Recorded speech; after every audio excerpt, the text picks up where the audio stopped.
Hey everybody, I'm Jay Scherr with Jay Scherr Business Consulting. We help entrepreneurs, business owners, and other leaders maximize their potential, build rock-solid foundations for their businesses, and create more freedom in their lives. And you've joined Business Minds Coffee Chat.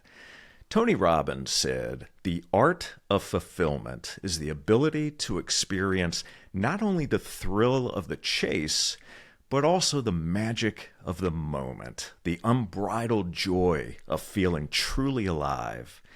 Well, on today's episode, we explore what drives you and how to unlock that drive to achieve more joy, peace, and fulfillment, why we need to get clear on our values, healthy and unhealthy drives, and more. My guest is a husband, a father of 9, and a grandfather of 4.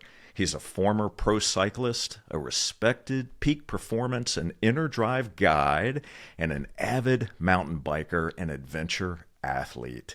He started 19 businesses, is a published author, and is the host of a wildly popular podcast with over 65 million downloads and more than 1,200 episodes. Sounds amazing, right? And it is. There is more to that story, which we're going to discover here shortly.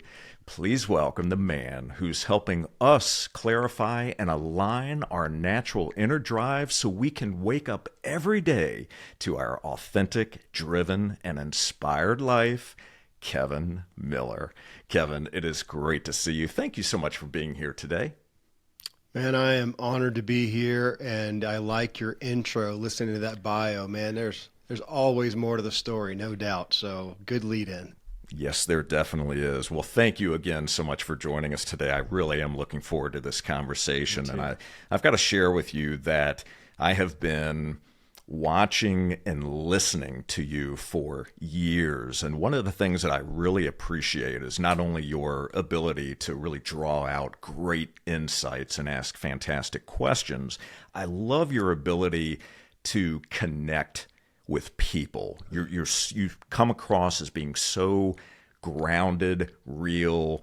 You know, we use the word authentic, but it's something that I see in you. And what's really interesting, and we could say this about a lot of people, if you look over a long enough timeline, I really love to see your growth as a podcaster, as someone who shows up as their best self. And I really have seen some interesting changes about you, and I want to explore that a bit more deeply as our conversation evolves. So I thought a good starting point for us would be for you to share with all of us what your favorite thing is about yourself and why. Favorite thing about myself, man, it sounds kind of no, I guess it's fitting. It's drive. I do appreciate that. And even as you know, along with my story, it's not that my drive has always been healthy. It's not that it's always taken me where I want to go. But as time goes on and as the culture evolves, it sounds odd. I mean, I'm 53 years old, and it feels like it was just in the past couple of years that it really dawned on me, like it really resonated that, man, I wake up and I always have something I'm looking forward to. I'm always curious. I'm always interested in pursuing something and realizing that is not everybody's norm. And that, you know, we talk so much about passions, but I've had some dear people, even on the show, talk about, you know, what is that thing that breaks your heart? And that's it. And there's people close to me. My gosh, I have kids who sometimes I see, man, I've got one right now struggling with their drive, and they know it. At least we got it out on the table, but you know, they're struggling with it. And I think, that's so difficult to wake up in the morning. I've never woken up in the morning wishing, I wish I could just sleep. I want to go do something. And that sounds kind of altruistic. You know, sometimes I probably have some therapists that say, sometimes, Kevin, you should just stay in bed. Quit producing stuff, quit going after stuff. And I've done that to my own demise and others. So again, with candor, that it's not all roses necessarily, man, I am grateful that I wake up and look forward to something. And I so want that for other people. So I would say that that's something. And then, you know, I've of course gotten testimony that people appreciate that about me, but I'm really grateful at this point for it. Yeah, that's fantastic. So, is there anything in particular over the past several years? You know, you mentioned that you really just began to maybe appreciate this Mhm. more than maybe other areas or other times in your life. Is there something in particular that led to that discovery or that helped you to uncover why this is so meaningful to you? Yeah, I mean, it comes along with why I wrote the book. It was a Saturday morning a few years ago, and I kind of went through a season. Not that I don't think about my kids always, but I went through a season of Saturday mornings, and I'd get up and I'd write to my older kids. I guess because I had my first older crew, segment of kids move out. And so they weren't there every day. And it was thinking about them and things that I wanted. And it just hit me that, man, I want them to know what they want. And it was jointly that I realized I am driven. I didn't always know what I wanted, and that kind of it was very humbling, and at the time a little shameful to me that gosh, here I am, the goals guy. At the time my podcast, maybe it's 4 years ago, was the Ziglar Show. Zig Ziglar, and you're about goals and optimism, and I realized how often I had been just driving fast, not knowing where I was going. And so that set me back a little bit. And then jointly realizing, gosh, I just want my kids to know what they want and be able to wrap their life and devote, towards that. And that's when I really started digging into drive and realizing, again, everything has two sides of the story. There's a yin and a yang. That on one side, I'm grateful for drive. I want to be around driven people. And I had been driving with my hair on fire in some areas of my life, and it was not good. And so I wanted to dig into those messages, and of course that's where the book then originated from. And now, of course, we changed the podcast name, and it's What Drives You. It's all my own. It's all the catalyst is my own story and my own journey. I appreciate you saying you've seen some growth. I sure hope so. With the amount of amazing messages on this show, I'm hoping that some of them are getting in there and transforming me. There's no question that they are. And how has this changed the conversations that you were having or began to have with your own children? So you got to this point, right? You're in this particular season of life. You've got Yeah. maybe a kid or two that's leaving the home. You're starting to ask yourself different questions. How did it change your conversations with them?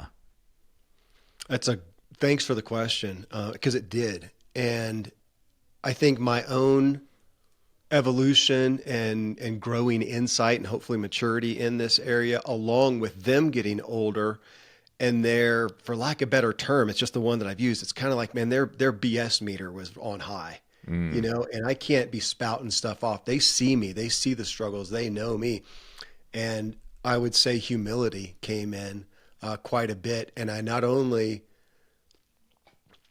and it came in and it felt like a saving grace. Like, man, I can't be a perfect parent. I wasn't a perfect parent, and I can't fix some of the things in the past that I wish I could, but I can get them out on the table now with the kids and say, man, you guys saw me. You experienced this. I wish I'd done that differently. What can we do going forward now? How can I help going forward now?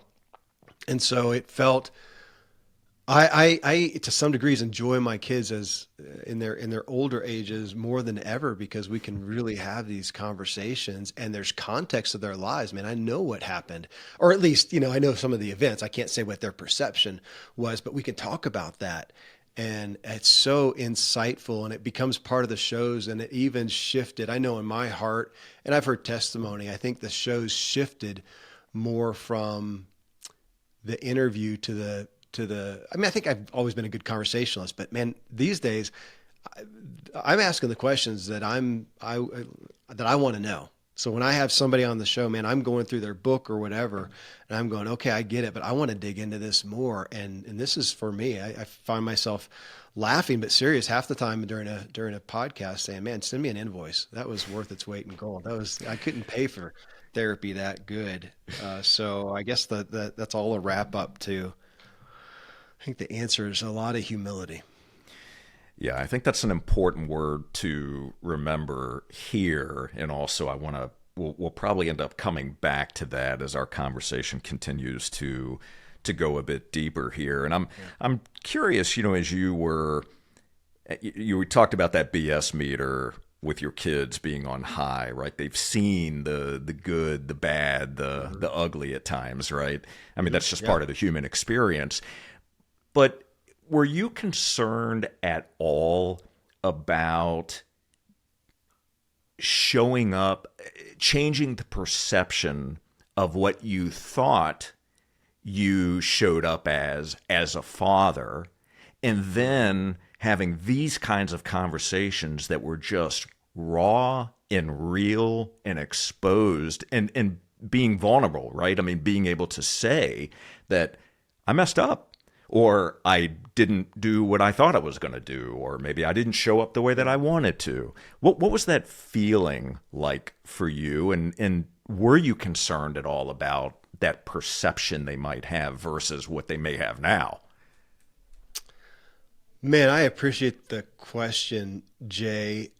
And to one aspect, I think I've never had a problem saying I messed up, fessing up for the most part. Well, of course, I Okay. say that. My wife may differ on that statement, but for the most part, I go, yeah, I made a mistake, whatever, but we're good. But there was and continues to be significant times of looking back and going, man, I've changed my beliefs. You mentioned the word values, which is really the undergirding aspect of my book, is helping people come to what they value and realizing that some of my values and therefore even beliefs changed. And that was, I don't think I struggled with the feeling. It was just struggling with the reality. That was unsettling. When you think you know what you're standing on, and then you realize, gosh, now I'm not sure. It's slippery, it's cumbersome, and that was interesting. I wasn't bothered with my perception with the kids just because I know I have their respect.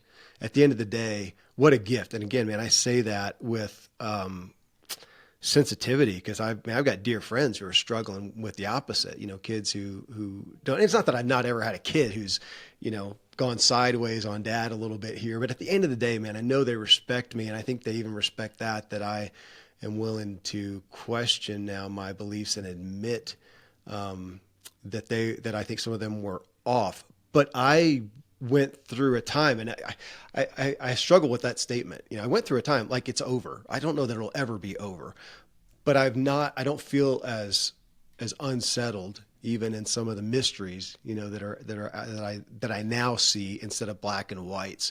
So that was unsettling for me, and I think my kids saw that, and they would say, honestly, I think that they would say that I went through some time of what they said. He's kind of depressed, dad, a little bit Mm. more so than he used to be. I thought I was being contemplative, but they saw it as he's a little dulled down. So I accept that.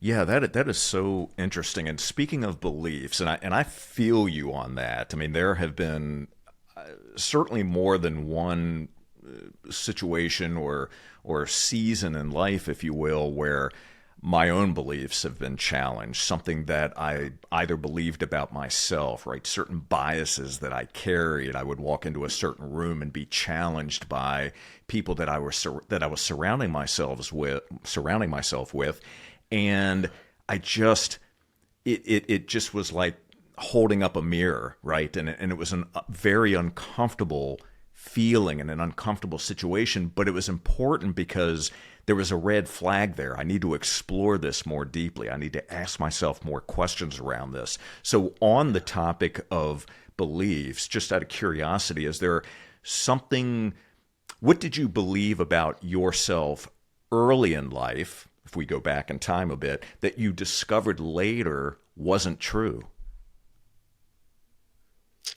Goodness, I was literally sitting here afraid you would ask that. Because to think of one thing is difficult. I had so many. I mean, I came out of a pretty structured religious, perspective, and so many. No, I know what my answer is. There's so many black and whites that I believed in, and I saw it. I want to know what's black and white, what's right and wrong, what's best, what's healthiest. And to some degree, I still do. I mean, I still want to know what's the healthiest foods to eat, the things that'll make me function the best in essence. But now I know what I figure, I'm not a fan of certainty anymore on a lot of these things, because what I may find out is best for me may change. I evolve and my goals evolve and my diet may need to change. So could be certain today may not be tomorrow. And what may work for me may not work for my kid or my wife or anybody else too. So to have this black and white and coming to grips with that. I mean, I used to hear that, especially in religious aspects, about, I used to speak against the gray. There's no gray. There's absolute truth. There's black and white.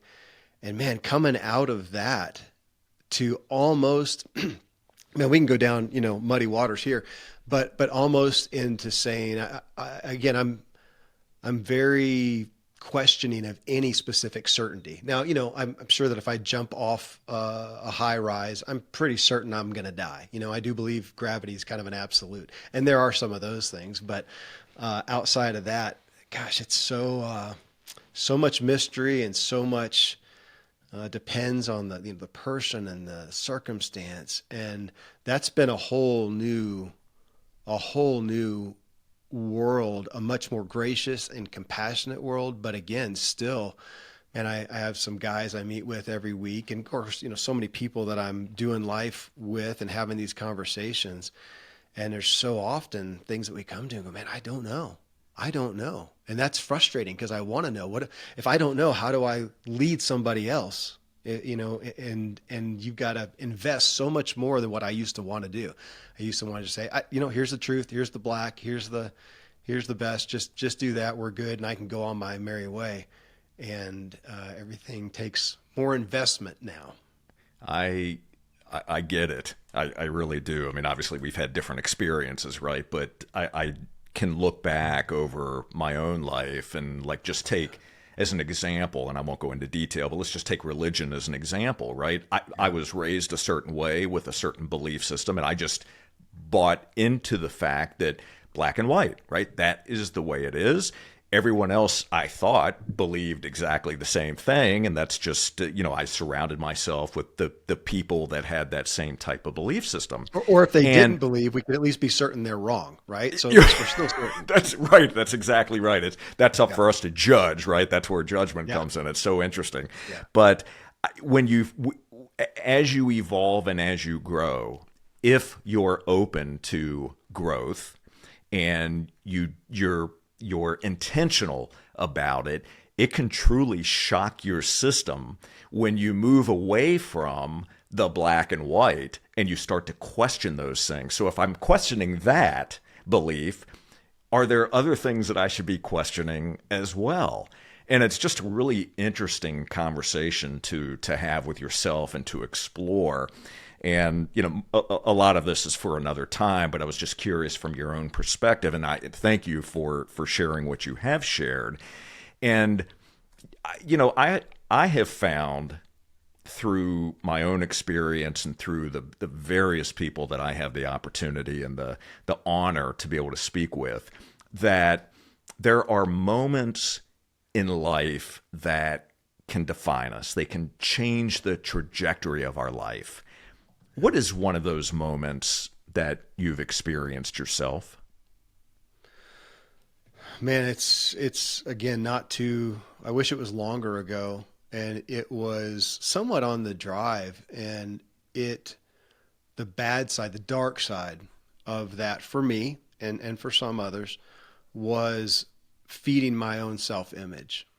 Call it the Superman complex or a God complex. I needed to be able to take care of everybody. I needed to be able to fix everything.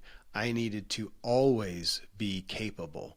No excuses, no limits. And, that serves you well as a pro athlete. It's great out on the field or the track or the wherever to do that. And I entered into the rest of my life like that. That became who I was. And yeah, again, not so many years ago, I remember it, Jay. I was walking across one of my driveways on our property, taking care of something or trying to take care of something for somebody, a kid, I don't know, my wife, I don't remember what it was. And I stopped and realized how bitter I was and that I had a limit. Now, and even that was hard to conceptualize in the moment because I could have kept trudging forward, but I realized, man, my heart is done. My heart, so call it burnout. Most people would refer to it as burnout. It was a point of burnout that I realized, and the big word for me at that point was limits and excuses, because I've always gone no limits, no excuses, and I'm still not a fan of excuses, but there's reasons for things, and I do have limits. It's really good. Everybody has the Superman shirt, and I literally, I keep waiting to get a tattoo. I have a daughter who's now, she does tattoos, and I haven't gotten one yet because there's just way too many. I want them as reminders, and mine would say, "Not Superman."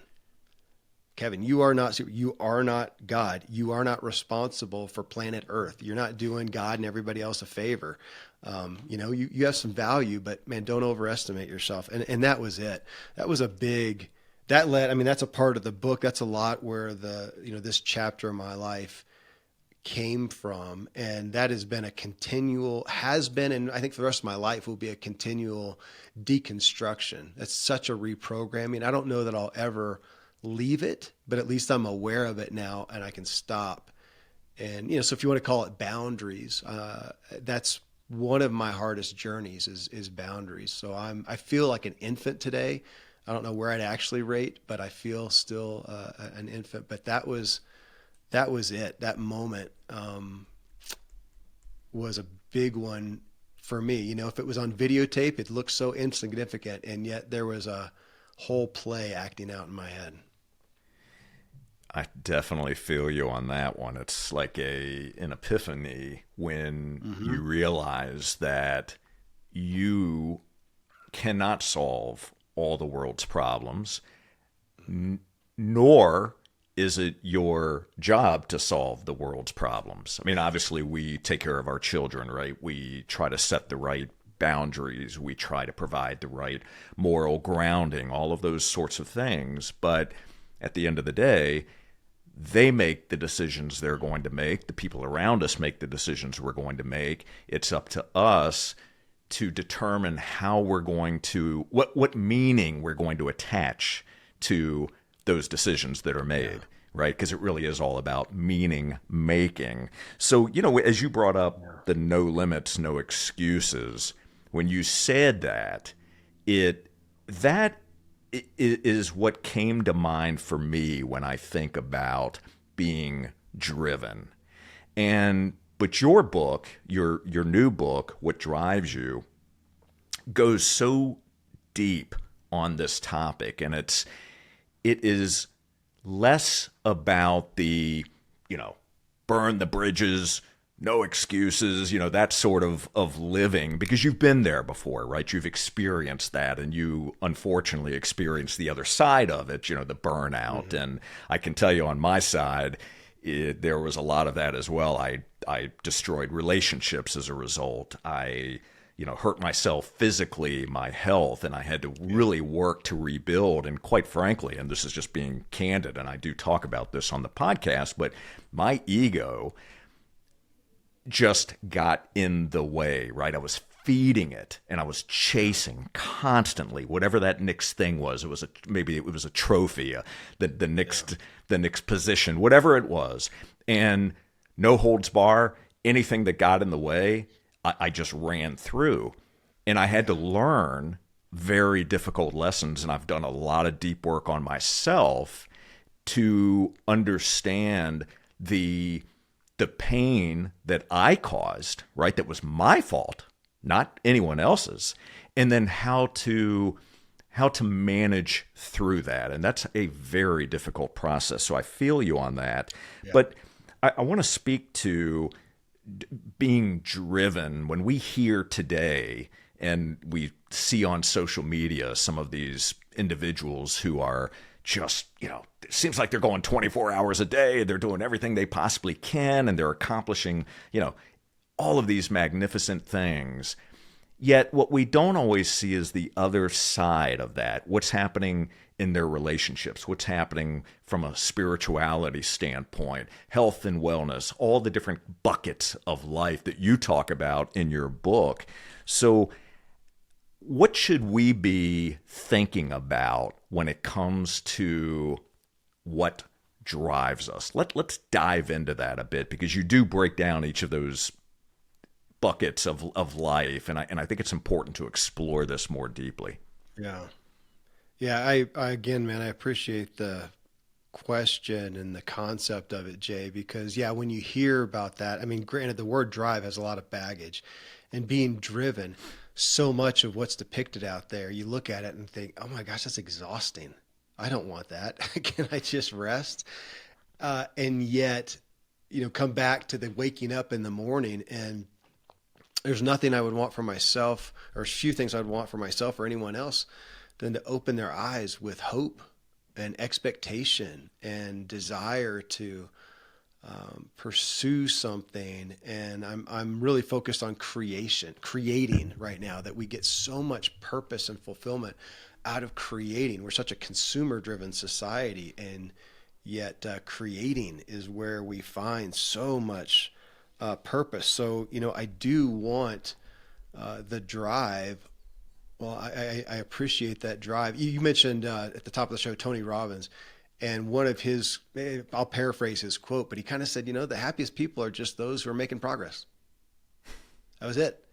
I add on positive progress, but they're making progress. I mean, it's so, you look at it, and I used to judge what they're making progress towards, and now I don't. Man, if you're making positive progress towards something, it makes you happier, which makes the rest of us happier.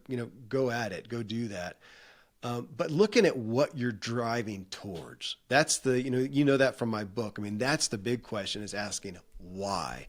That's what I didn't do. I was just driving, man. That's, that quote in there by Yogi Berra, whereas they're on the, supposedly going to the Baseball Hall of Fame, and they go by the same landmark by the third time. And his wife says, Yogi, we're lost. And he says, yeah, man, but we're making good time. Right. That is so. I actually heard that from David Lee Roth first. But did you really? Yeah, he actually said it. And I laughed, but I resonated with it. That I don't care where. Let's just go fast. And that was my shtick. And now asking why? Where am I going? And why? Okay, where am I going? Okay, I want to achieve this and this and this. Why? And you'll give the first answer. And I keep everything I think of as a book now. And I think of like the 5 levels of why. That's another book topic, because whatever you answer with, that's not it. And then you say, well, dig under that one. And that's not it. And it usually takes a little bit to get down to the bottom. And then to realize, well, holy crap, I don't want that. I don't want that to be my why. I don't want that to be my drive, which is your motive. Or if you get down to it and go, oh, man, I just uncovered my value. No wonder I want to go after that. I mean, I'm set. I'm committed now. Great. Either way, I hope that people read the book and they become ultra committed to what they're going after, or they get permission to get rid of it because it's not a healthy drive. They're going after it for the wrong reasons. So it's shifting. Well, let me. I want to interrupt you for 1 second. Yeah. Because you said something here that I want to make sure that we are highlighting. And for all of you that are watching and listening right now, listen to this. If you are running around right now with your hair on fire, right, you're chasing everything, and you feel that to be driven means that you have to go 24 hours a day and just keep pushing that gas pedal down. You don't care about how much fuel is left in that tank. You're just going and going and going. Stop for a moment. Listen to what Kevin just said. I love the Socratic method of just continuing to peel back the layers of the onion and ask why. Why am I doing this? Why is this important? Right? What is it that is moving me from here to here? What is it that is so important? What are my values that are attached to this? So for all of you, please make sure that not only are you taking notes, which I'm taking a lot of notes as Kevin and I are having this conversation, refer back to them, but take moments to pause, to reflect, and to just stop and ask yourself better questions. All right, Kevin. Sorry about that. It No, just top man, of thank mind. you. I'm sitting here taking notes too. You've brought out a couple things that is interesting to me from this. Coming back to that, the goal, one that here's one that's stark to me, Jay, is in the past I've been driven to be fit, to be able, to be capable, to be an athlete, to be a high level athlete. That's been my drive. Now, at the end of the day, though, why? Well, one is it's fun. I dig the adrenaline. Okay, I'm okay with that. Another is it's my ego. I'm grappling with that. I continue to try to let that one go. And as I get older, it's also to be healthy. I want my health span to equal my lifespan. So however long I live, whatever age I get to, I want to be healthy to that point. So if I look at that and say, okay, what is my goal then? Okay, let's say it's health. And it is to perform well too. I mean, I still do races and stuff. So it's both. But it's changed so that now my drive, if I'm looking at health and even performance, especially as I've aged, so my recovery is not as fast. Sometimes the drive where it used to be, so I'm holding up my Garmin watch. It used to be to do whatever, let's say the mountain bike loop up by my house and get a PR of some type. Either it's the fastest I've gone, or it's pretty fast, but my heart rate was lower, or I sustained a higher heart rate for long. Whatever it is, I'm looking for some positive metric, and that is my drive. Okay, but if I'm looking someday, I can't do that every day. I got to recover. If I'm going to be good for the race, I've got to recover. And also for my health, sometimes the high end stuff is at this point is not always the best for my health. So if health and performance are my goal, then there's some days where I need my drive to say, Kevin, stop. You're in the middle of the ride at this beautiful high mountain lake, and what your health most needs is you to be driven to freaking stop and sit by the lake and look at the mountain and recover and enjoy it and get your heart rate down, and maybe try to keep your heart rate zone 2. That's my thing now. How much time would I spend in zone 2? Dude, zone 2 sucks. It's so boring. I'm making peace with it. I actually am. I'm kind of rapidly all of a sudden making some peace with it. But at first it was terrible. But again, so I'm driving. What is the goal? Well, my goal is health, and the drive is not to be driving like my hair is on fire. My goal is to be driving so slow I'm almost bored to tears. But again, I'm looking at what is the goal. So back to that, if we look at what are we going after and why, I want to be driven, but I don't want to be driving with my hair on fire. I want to know where I'm going, and I want to be driving. That's why the show tagline has changed to going further, going faster, and most of all, enjoying the ride. Enjoying the ride. No, whatever I'm doing today, did I enjoy today? Did I get any gratitude out of today? Did I have any fun today? If not, I'm afraid to put too many days behind me where there was no joy and I was just driving hard with I think, arrogance to expect that I've got another day always. And I'll give you one more thing, Jay, because this is not in the book, man. I wish I could rewrite the thing. There's so many things that keep getting added as I evolve. I do want to go faster, but here's the deal. I have spent a lot of my life in first gear, maybe second gear, redlining. Man, I'm at 8,000 RPMs. I'm about to pop. And I'm only doing, 50 miles an hour. Well, I'd like to do 150. Well, dude, you can do that in eighth gear in a nice sports car, and the RPMs are at 2,000. That's how fast. That's the fast I think of. It's not fair. I don't know the guy, but the stories they tell of Richard Branson, where he gets on the phone and works for 20 minutes a day, makes high profile decisions, and makes $1 billion, and then goes and play. Dude, that's driving fast in high gear. That guy is not burning out. He's not high RPM. I mean, here's the rest of us trying to make ends meet, and we're just running. We're redlining all day long. So I don't want to slow down. I don't want to just go 2 miles an hour. I got things that I want to do and I want to achieve, but I want them with margin. I want them with a morning like this morning where I took as long as I freaking wanted to. And I read a book that I'm reading on spirituality, and another one written by a friend of mine, a series of, well, again, they were very contemplative things. Okay. And that's what I was driven to do. And I got to do that. That was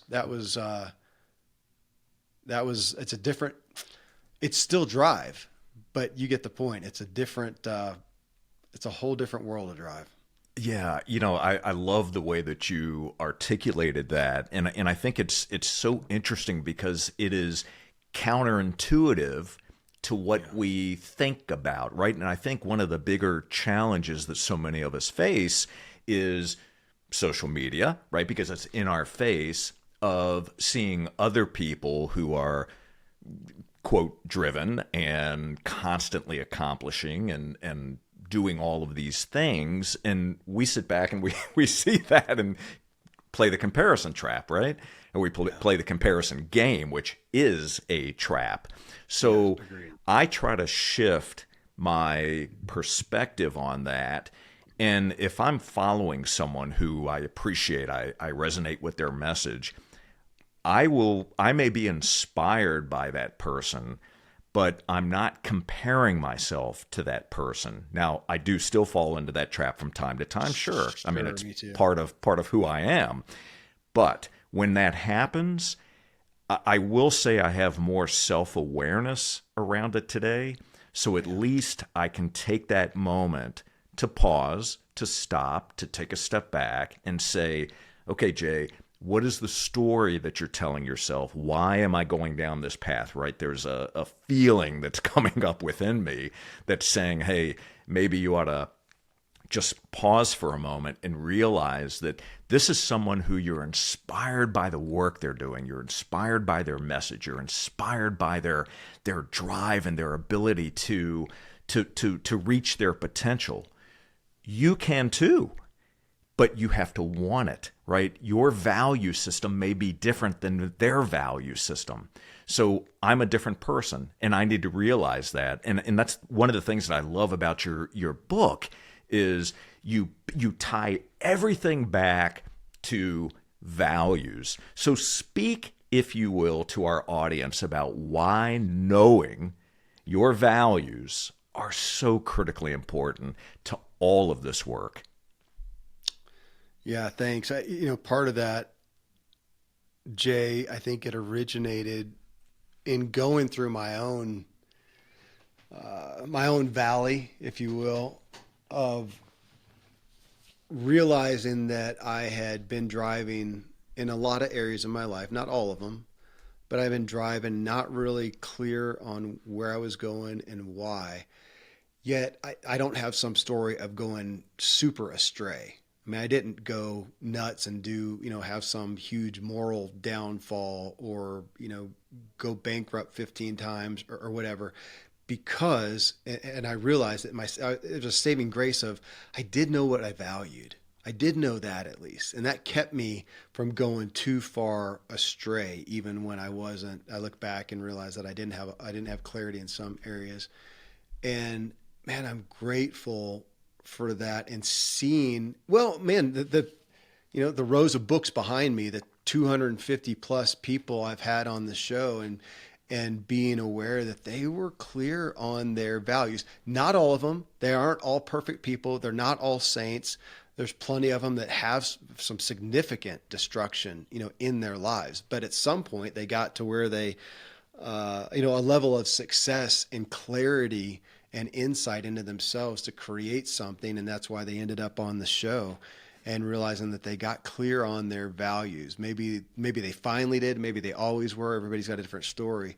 But when I look at that, man, that's our faith, going back to certainty. So if we don't have certainty, which I question most people who have certainties in anywhere, but I can be certain of my values. That's where I come back to. I've been doing a lot of work, Jay, on attachment, not relational attachment. We'll be doing that too, but not relational attachment, but just attachment to life, to objects, to things, and not wanting to be attached to those things. In the same way here, with values, I don't want to be attached to my title, to my role, to my ego. I don't want to be attached to my car, to my house. I even am playing with, relationships. I just lost my dad.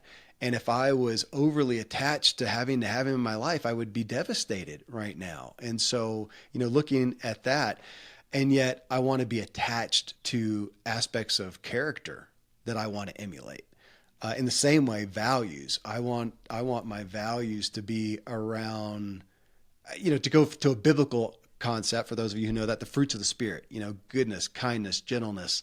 A lot of people say love these days, though.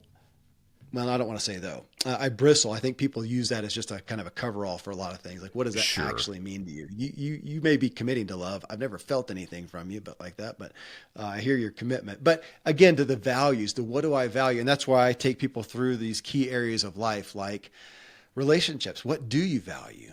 What do you value? Not what the culture values, not what, and so much of it was a desire for people. Use the word, you said authenticity earlier, Jay, and it was that's a big buzzword now. So you want to get authentic about what you value, what you value, not the culture, not the media, whatever, but what you value, and have permission to step back and not just accept what you've been brought up with, what the culture has. I mean, what do you really value? Because it may differ, and that may be where you're going to find your purpose. That's where you're going to find your fulfillment, is in those. And I know my kids were a big part of it, Jay, having so many kids and being a guy who really believed. I had a lot of certainty in nurture. We are what we make ourselves to be, and whatever, and not much in nature. And then seeing my kids pop out so stinking different, and going, well, there must be something to this nature thing as well. And looking at them, and here's the last thing I'll say on it. Looking at values, I finally realized, as I saw my kids go in all these different directions, and it finally hit me, because I think there was that little part of me that wanted them to have my values, right? Now, obviously, we're not talking about morality. Like, Sure. I'd be happy if they had the value of not murdering people, or, committing crimes, or abusing others, something like that. But I value being an athlete.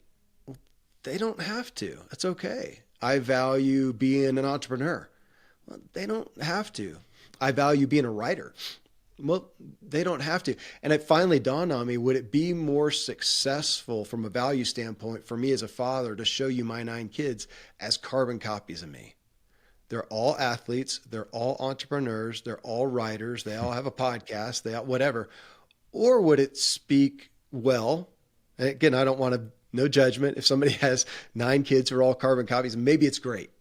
But would it be, would I consider it being valuable if my kids were all doing different things, because they're uniquely different, and helping them figure out, kind of back to the Bible again, the way that they are bent, and helping them find fulfillment there. So again, what are the things that you value? I think it's the people who have clarity on that are the people who I find who are the most, quote, successful, how you define that, but the most fulfilled, the most at peace. And they're the people that I most want to hang out with.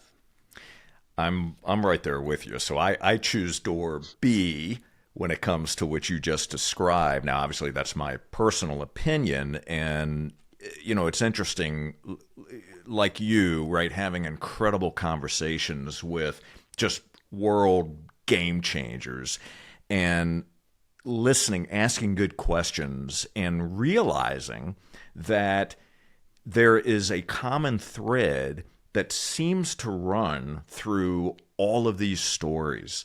And it's discovering, to me, it's what I found, it's discovering their own inner drive, if that's the word we want to use, their own, they have finally discovered that purpose, that thing that gets them so excited, that does align with their values, that gets them so passionately excited about doing that thing.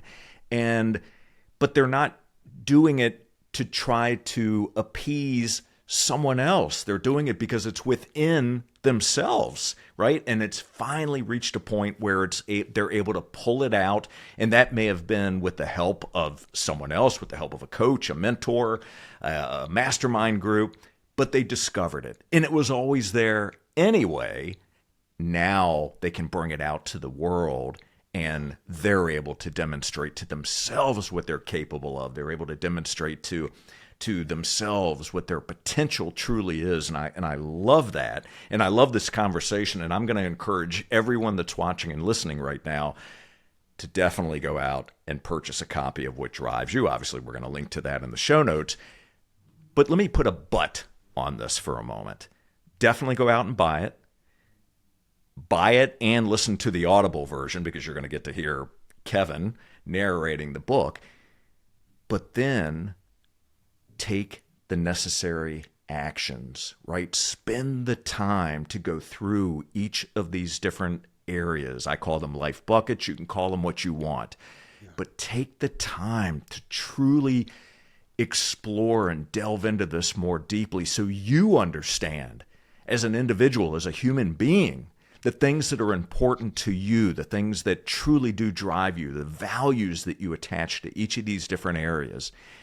And if something feels difficult for you, keep going and explore that. Know that if it's rubbing you in a certain way, that's something that you should be digging into more deeply. Please take the time. Please attach action to what you read in this book, because just reading information, it's great, right? I love listening to podcasts. I love listening to Kevin's podcast. I love the book. I love lots of different pieces of content, and that's important.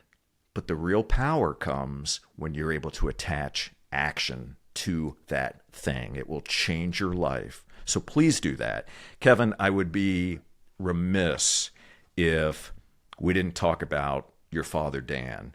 You just mentioned a bit ago about losing your father. You grew up in an environment of positivity, of an environment of spirituality, of a beautiful family setting. What, if you could encapsulate in a few words, what have you learned about yourself going, and I know it's still raw, but what have you learned about yourself through going through the experience of losing your dad, but you were there, right? You walked with him through this process. What did you learn about yourself?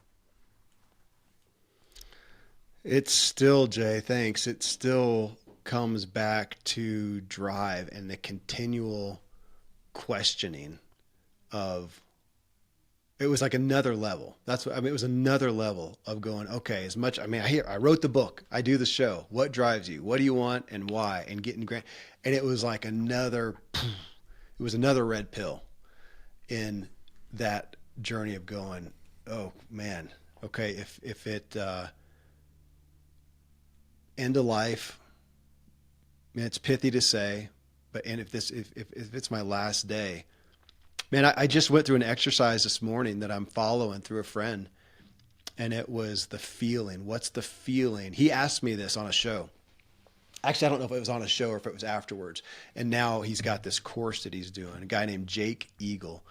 And it was, the question is, what's that feeling that you would have if all of a sudden, boom, right now you're on your deathbed and you've got, moments, hours, whatever. But what is that feeling? Is it love? Is it euphoria? Is it curiosity? Those are the three positives. Or on the negative side, was it guilt? Was it, I'm not going to bring them all up right now, but longing was one of them. And I realized that was my answer. Because there's some things that I still want to do, that I still want to experience. There's a longing. Well, what am I waiting for? It can't be a live today like there's, like it's the last day. Dude, I got kids, and like right now, as soon as we're finished, I'm taking one to the doctor, picking another one up, getting groceries, and so I can't just live like it's my last day necessarily. But man, what am I waiting for? What am I waiting for? And it was another life reorientation that I'm still, like you said, it's still fresh, but I'm still looking at it and going, where do I want to go and why? And what is the orientation, as you said, the action that I need to take today to start moving that rudder so that I shift it that way. And yeah, I'm 53, but yeah, I've got 100 kids, I've got grandkids, I got so much going on. So I'm not footloose and fancy free. I've got guys my age who I hang out with who are at this point. I'm not. So mine's not going to be some quick, that's what you're supposed to preach from the self-help thing. Just make the change today. It's an immediate redirect. Yeah, well, it doesn't work for my life. Mine's going to be a little slower, but that's the direction that I am going. So it was sobering. Again, another level of sobering, but a joyful one too. More compassionate shift probably than I've had before. In the past, I would have just been disappointed at, at not being here sooner or something like that. Now it's a more compassionate. This is my journey, but yeah, making some shifts, stepping back, kind of that drive to stop driving, pull off on a rest area and get the map out and figure out, where are you going? Is that really where you want to go? So again, there's hope in that. There's hope for me. It's hopeful, and I'm excited. I'm excited to wake up in the morning, tomorrow morning, and have my time on the couch again, going through this stuff and considering my map in essence of where am I going and how is this going to help me? How's today and what I do going to help me get there? Yeah, beautiful. Thank you for sharing that. And, as you Thanks for were asking. talking about this, it off to the corner of my eye, I realized I keep a coin with me at all times. I typically keep it in my pocket when I'm traveling, and it's a coin that says, you could leave life right now. And it just is a reminder to me that, not from a morbid place, but as a reminder to have those conversations that I have hesitated to have, to tell more people that I love them, to show up as my best self, to give more to others, to read the book and then take the action, right? Don't wait. Don't wait. And, as you said early in our conversation, we don't know what tomorrow is going to look like. And you've been through a difficult experience, and many of us do. And it really does show the value and tenderness of life and of love and of peace and of fulfillment. So don't waste time. Go after it. And Kevin, as we are wrapping up our conversation today, I would love it if you would give our audience a challenge. What would you challenge me and all of us to do? Man, it's the pause, and I feel like I'm beating the same drum that everybody on my show is. I think it goes with the times right now and how busy and frantic that we are. I get tired of hearing about how busy and frantic we are, yet we are. And I feel like there's a cultural shift, at least being said by, a lot of us in this space of going, man, we've got to pause. It's funny. My brother hit me yesterday with a couple shows that I did where I hit this meaningful moment. And he says, dude, you didn't pause. You just ran over it. Just pause and let the moment happen. So the pause. So it's high in my mind right now. But in my day, to pause and go, what am I doing and why? What am I doing and why? And how is my spirit in it? How am I feeling? And being in tune with that is the biggest challenge it's amazing when you do it and realize how seldom you do it. Like, how seldom do you, and I can even have an hour of quiet time with a book and a journal and still never do it. Still never check in with myself and go, how do I feel? And a lot of times I don't know. I got to get Brene Brown's Atlas of the Heart down and figure out which of her 87 emotions I'm feeling, because I can't figure it out. But even if it's as little as, I'm doing this thing and I don't feel good. I know that. All I know is I don't feel good. What's at the root of this? And checking in with myself is, I think that is, it feels like, from the people I have on the show, from the people I seek out and what I experience, it feels like that is the biggest challenge. Can we stop for a minute without something in our face and just consider where we are? I have to take more than a minute. I can't do it that quick usually. I got too many thoughts. I got to let them run out. So that feels like the biggest challenge for myself. And that's the one that I would offer out to everybody is, can you just stop and consider what the hell you're doing and why? That's a great place to start. That is a great place to start. That awareness, being able to check in with yourself. Thank you so much for sharing that. I appreciate it. And Kevin, I am so incredibly grateful for the opportunity to have this conversation, to have the space to have this conversation. I appreciate you being open and being able to go in a multitude of different directions. Not only do I respect that, I appreciate you just going deep where it made sense, sharing from your heart, sharing your wisdom, your insight, and your experience. And I truly am grateful, and I can't wait for our audience and all of those that are watching and listening to be able to learn from you and to be able to experience the greatness of Kevin Miller. So thank you. Thanks. That's gracious. I am happy to be a messenger of so many people before me. It's tremendous, and to speak it in my own voice. I appreciate that. And thanks for what you're doing, Jay, as well, to give people your own insight. I'm so grateful for you doing that, and people who are putting out what they've learned and being open and, as you said, vulnerable with it. It's still rare, and what a gift. Thank you. Absolutely. It is my pleasure. And for all of you, thank you so very much for watching and listening. And I do have a quick favor. Would you please take a moment to subscribe, rate, and leave us a review on Apple Podcast? As a matter of fact, do exactly the same thing with Kevin's podcast, which we're going to link to in the show notes as well. That helps all of us. It helps us expand our reach and continue to attract amazing guests to be able to bring you this type of incredibly valuable content. And to enjoy more episodes, all you need to do is visit jscherbusinessconsulting.com, click that podcast button. And until next time, keep learning, keep growing. Make sure you pick up a copy of What Drives You and apply the lessons you learn.